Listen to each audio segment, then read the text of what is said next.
आजच्या नवीन व्हिडिओमध्ये तुमचं स्वागत.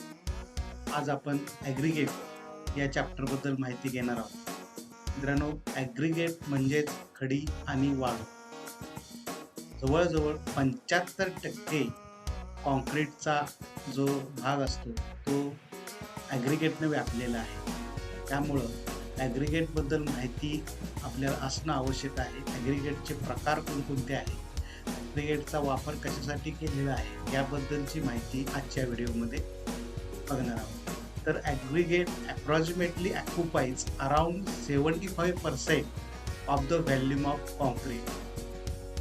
75% भाग हा ॲग्रीगेटने व्यापलेला आहे. तर आता आपण प्रथम ॲग्रीगेटचे उपयोग पाहणार आहोत.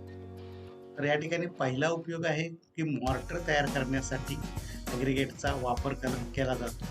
जे सिमेंट आणि वाळू याचं जे मिश्रण असतं त्या मिश्रणालाच मॉर्टर म्हटलं जातं. आणि मॉर्टरचा वापर आपण वेगवेगळ्या प्रकारची बांधकामं करण्यासाठी, त्याचबरोबर प्लास्टरिंग असेल, पॉइंटिंग असेल, फिनिशिंग कोट असेल यासाठी आपण करतोय. त्याचबरोबर कॉन्क्रीट तयार करण्यासाठी वेगवेगळ्या प्रकारचं कॉन्क्रीट असतं आणि या कॉन्क्रीटमध्ये खडी आणि वाळू याचा वापर करून आपण कॉन्क्रीट तयार करतोय आणि कॉन्क्रीटचा वेगवेगळ्या ठिकाणी आपण वापर करत असतो. त्याचबरोबर रस्त्याचे जे डांबरी रस्ते असतात त्यासाठी सुद्धा मोठ्या प्रमाणात आपण काय करतोय, खडी किंवा ॲग्रीगेटचा वापर या ठिकाणी करतोय. त्याचबरोबर जे आता कॉन्क्रीटचे रोड निघालेले आहेत तर त्या कॉन्क्रीटच्या रोडमध्ये सुद्धा मोठ्या प्रमाणात आपण ॲग्रीगेट आणि वाळू म्हणजेच फाईन ॲग्रीगेट वापरतो. त्याचबरोबर बलास्ट म्हणजेच जी ट्रॅकमध्ये, रेल्वे ट्रॅकमध्ये जी खडी टाकलेली असते त्याला रेल्वे बलास्ट म्हटलं जातं. त्यामध्ये सुद्धा ॲग्रीगेटचा वापर करत आहोत. आता concrete is the second most consumed material in the world and the water is first. तर जगामध्ये पाण्याचा वापर मोठ्या प्रमाणात होतोय. त्यानंतर कुठलं मटेरियल जर वापरलं असेल तर ते म्हणजे कॉन्क्रीट आहे आणि कॉन्क्रीट तयार करण्यासाठी आपण ॲग्रीगेटचा वापर करतो. तर ॲग्रीगेट म्हणजे काय, त्याची व्याख्या काय त्याबद्दल आपण आता माहिती घेऊया. The aggregate is an granular material such as sand, gravel, crushed stone और आयर्न ब्लास्ट फर्नेस स्लॅग.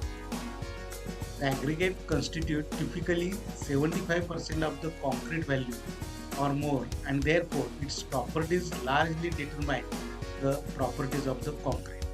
तर ॲग्रीगेट म्हणजे small pieces of crushed stones किंवा वाळू, ग्रॅव्हल किंवा फर्नेस स्लॅग.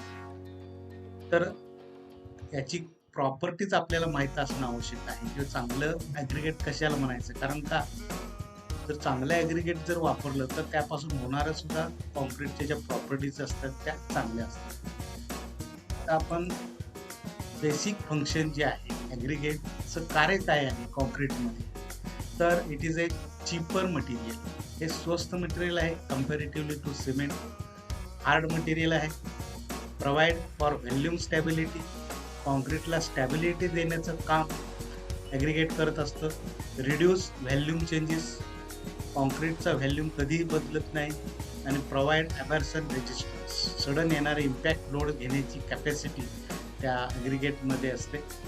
अशा प्रकारे हे वेगवेगळे त्याचे फंक्शन्स आहेत. तर आता आपण रिक्वायरमेंट ऑफ गुड ॲग्रीगेट, चांगलं ॲग्रीगेट कशाला म्हणायचं, त्याच्या रिक्वायरमेंट किंवा त्याची वैशिष्ट्ये कोणकोणती आहेत त्याबद्दल माहिती घेऊया. तर पहिलं वैशिष्ट्य आहे it must be clean, that is it should be free from lumps, organic material etcetera. तर गुड ॲग्रीगेट हे स्वच्छ असलं पाहिजे, त्याच्यामध्ये कुठल्याही प्रकारचे लम्स किंवा ऑर्गॅनिक मटेरियल, रासायनिक मटेरियल असता कामा नये. It should be strong, it should B durable, it should not react with cement after mixing, it should have rough surface, it should not absorb water more than 5%. It should not be soft and porous. It should be chemically inert and it should be of limiting porosity, and it should preferably be cubical or spherical in shape. तर अशा ह्या वेगवेगळ्या प्रकारचे requirements आहेत. आता आपण classification of ॲग्रीगेट्स, ॲग्रीगेटचे प्रकार पाहणार आहोत. तर ॲग्रिगेटचे प्रकार वेगवेगळ्या बेसवरती पडलेले आहेत. तर अकॉर्डिंग टू जिओलॉजिकल ओरिजिन, तर 2 प्रकारचे या ठिकाणी या बेसवरती तयार होतात प्रकार. त्यामध्ये पहिलं आहे नॅचरल ॲग्रिगेट आणि आर्टिफिशियल ॲग्रिगेट. नॅचरल ॲग्रिगेट म्हणजे निसर्गावस्थेमध्ये आपल्याला जी वाळू नदी, ओढ्यामध्ये, नाल्यामध्ये मिळते त्याला नॅचरल ॲग्रिगेट. आणि आर्टिफिशियल ॲग्रिगेट म्हणजेच आपण क्रशरवरती जे स्टोन्स असतात बसाल्ट, ते क्रश करून जे तयार करतो त्याला आर्टिफिशियल ॲग्रिगेट म्हणतात. आता दुसरा त्यामध्ये फाईन ॲग्रिगेट आहे आणि त्याचबरोबर कोर्स ॲग्रिगेट आहे. तर या ठिकाणी अकॉर्डिंग टू शेपवरती काही प्रकार पडलेले आहेत. तर त्यामध्ये अकॉर्डिंग टू साईजवरती फाईन ॲग्रिगेट आणि कोर्स ॲग्रिगेट आहे. आणि अकॉर्डिंग टू शेपवरती राउंडेड शेप आहे, इरेग्युलर ॲग्रिगेट आहे, irregular shaped, angular shaped aggregate आहे आणि फ्लॅकी ॲग्रिगेट आहे. त्यानंतर classification based on unit weight. Unit वेटवरती सुद्धा काही प्रकार पडलेले आहेत. त्यामध्ये नॉर्मल वेट ॲग्रिगेट आहे, हेवी वेट आहे आणि लाईट वेट ॲग्रिगेट आहे. तर आपण आता वन बाय वन डिटेलमध्ये त्याची माहिती घेऊया. अकॉर्डिंग टू जिओलॉजिकल ओरिजिन, त्यामध्ये नॅचरल ॲग्रिगेट जे आहे, these aggregates are generally obtained from natural deposits of sand and gravels from quarries by cutting rocks. The cheapest among them are the natural sand and gravel, which have been reduced to their present size by natural agents such as water, wind, and snow. The river deposits are the most common and are very good quality. तर नदीमधली वाळू ही उत्कृष्ट असं aggregate आहे natural. दुसरा जो प्रकार आहे artificial aggregate. The most widely used artificial aggregate are broken stones, crushed stones. तर क्रशड स्टोन, क्रशरमध्ये जे आपण वेगवेगळ्या प्रकारचे स्टोन्स ब्रेक करून क्रश करून जे तयार करतोय, त्याचबरोबर काही आपण ब्रोकन ब्रिकचा पण वापर करू शकतोय आर्टिफिशियल ॲग्रिगेट म्हणून. आता आपण क्लासिफिकेशन अकॉर्डिंग टू साईजवरती काही प्रकार पडलेले आहेत. त्यामध्ये पहिला प्रकार आहे फाईन ॲग्रिगेट. आता फाईन ॲग्रिगेट कशाला म्हणायचं आहे? The aggregate which passes through 4.75 mm ISU and retain on 75 micron SU are known as fine aggregate. Fine aggregate म्हणजेच या ठिकाणी वाळू आहे आणि जी वाळू 4.75 या चाळणीमधून पास होते आणि 75 मायक्रॉन या सीवरती थांबते, यामधल्या कणांना फाईन ॲग्रिगेट म्हणलं जातं. आणि फाईन ॲग्रिगेट म्हणजेच त्याला नाव आहे, आपण सँड म्हणतो किंवा मराठीमध्ये वाळू. पुढचा जो प्रकार आहे फाईन ॲग्रिगेट बद्दल ही इमेज आहे. पुढचा जो प्रकार आहे coarse aggregate. The aggregate retained on 4.75 mm ISU are known as coarse aggregate. 4.75 mm पेक्षा जास्त मोठे कण असलेले कोर्स ॲग्रिगेट म्हणजेच खडे असतात. तर ते 4.75 या ISU वरती थांबतात. याला कोर्स ॲग्रिगेट म्हटलं जातं. आणि ही जी खडी आहे, ही खडी आपण कन्स्ट्रक्शनमध्ये आपण मोठ्या प्रमाणात कॉन्क्रीट तयार करण्यासाठी वापरतो. तर ही इमेज आहे कोर्स ॲग्रिगेटची. तिसरा जो प्रकार आहे शेपमध्ये, ऑल इन साईजमध्ये all in aggregate. It is the combination of both course and fine aggregate. तर फाईन आणि कोर्स ॲग्रिगेटचं कॉम्बिनेशन असणारे हे ॲग्रिगेट आहे, त्याला ऑल इन ॲग्रिगेट म्हणतात. आता आपण क्लासिफिकेशन अकॉर्डिंग टू शेपवरती काही ॲग्रिगेटचे प्रकार पडलेले आहेत. तर त्यामध्ये पहिला प्रकार आहे राउंडेड शेप. त्या चित्रामध्ये दाखवलेल्या इमेजमध्ये दाखवलेलं आहे असे गोलाकार राउंडेड शेपचे ॲग्रिगेट असतात. These aggregates with rounded particles, river or sea shore gravel has minimum heights ranging 30 to 33%. The only disadvantage is that interlocking between its particle is less and hence the development of bond is poor, making it unsuitable for high strength concrete and pavement. तर हे rounded असल्यामुळं त्याचं interlocking व्यवस्थित होत नाही, त्यामुळं चांगल्या कामासाठी याचा वापर करत नाही तुम्ही. पुढचा प्रकार आहे irregular shaped aggregate. The aggregate having partly rounded particles has higher of heights ranging from 35 to 38. It requires more cement base for a given workability.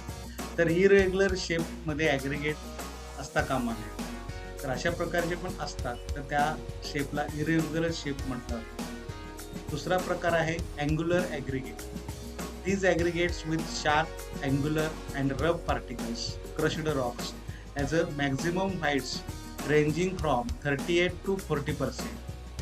The interlocking between these particles is very good. आणि चौथा प्रकार आहे फ्लॅकी aggregate, म्हणजे चपटा आकार असणे. तर अशा प्रकारच्या ॲग्रिगेटचा वापर करू नये चांगल्या कामासाठी. An aggregate is termed flaky when its least dimension thickness is less than 3/5 of its mean dimension. The presence of these particles should be restricted to 10 to 15%. आता आपण classification based on unit weight वरती प्रकार बघतोय. त्यामध्ये पहिला आहे normal weight aggregate.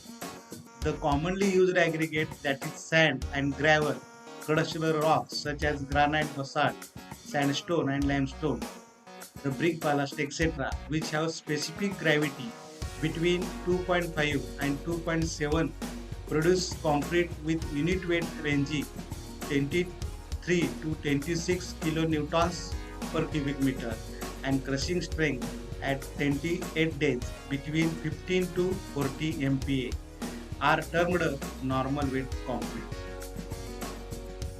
दूसरा प्रकार आहे हेवी वेट और heavy density aggregate. Concrete having unit weight of about 30 to 47 and 50 kilonewtons per cubic meter can be produced by using typical limonite, magnetite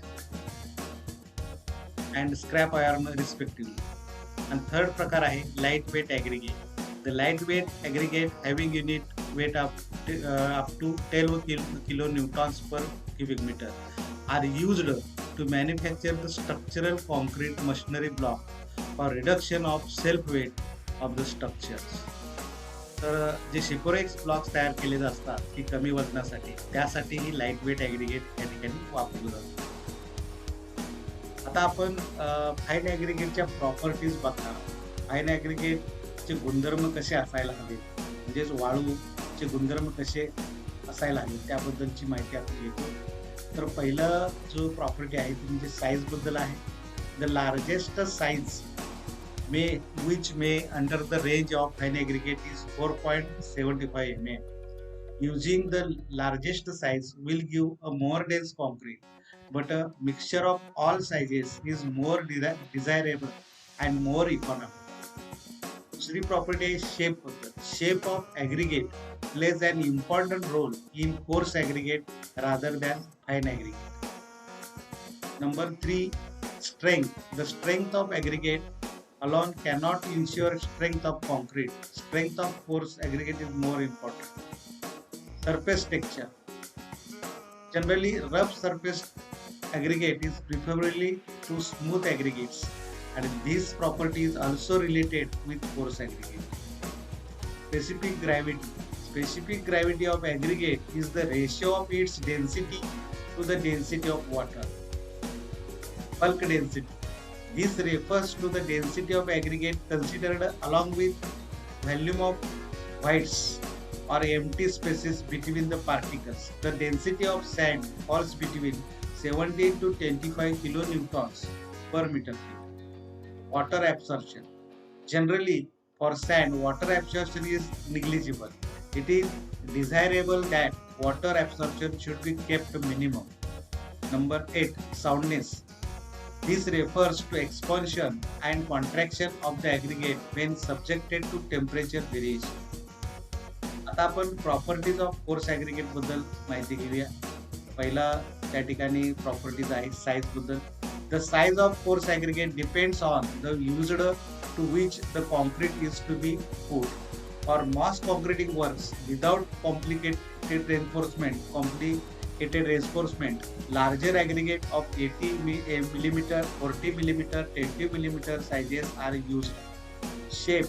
The shape of aggregate is an important characteristic as it affects the workability of concrete, and it also affects the strength.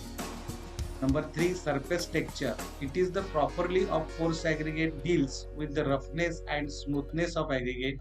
Rounded aggregates with the smooth surface will require less cement paste and hence increase the yield per bag. Water absorption. Some of the aggregates water absorb and porous, hence it is affect the water cement ratio and the workability of concrete. The porosity of aggregate also the effect in durability of concrete. Next, soundness. Soundness refers to expansion and contraction of the aggregate when subjected to temperature variation. A good aggregate is that which shows minimum expansion and contraction. Specific gravity. It is the ratio of dry weight of aggregate to the weight of equal volume of water. Bulk density. Ratio of net weight of aggregate to the volume of aggregate gives bulk density. तर आजच्या व्हिडिओमध्ये इतकंच. धन्यवाद. Thank you.